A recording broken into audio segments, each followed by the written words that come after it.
Welcome to Samba Samba. Enjoy the video. You must use an administrator account and have a recent backup because turning off the firewall increases risk. Once ready, open Settings, go to Privacy and Security and select Windows Security. Make sure Windows Security launches. This is the control hub. From there, click Firewall and Network Protection to view active network profiles. Once done, you'll see domain, private, and public networks listed. That's where you'll take action. Don't skip verifying you're signed in as admin. Choose the exact network profile you want to change. For example, private if you're at home, public is more restrictive.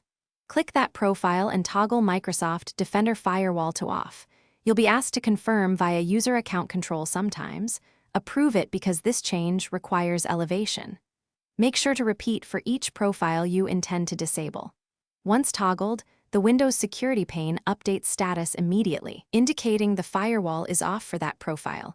After toggling, verify that each selected profile displays off and test connectivity for the app or service that required the change. If something behaves oddly, re-enable the firewall immediately and narrow the cause. This prevents exposure.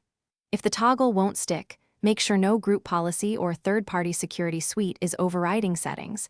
Use gpedit, MSC, or the vendor console to check. As a final troubleshooting tip, run the Windows Network Troubleshooter and review event logs to identify blocked connections or policy conflicts.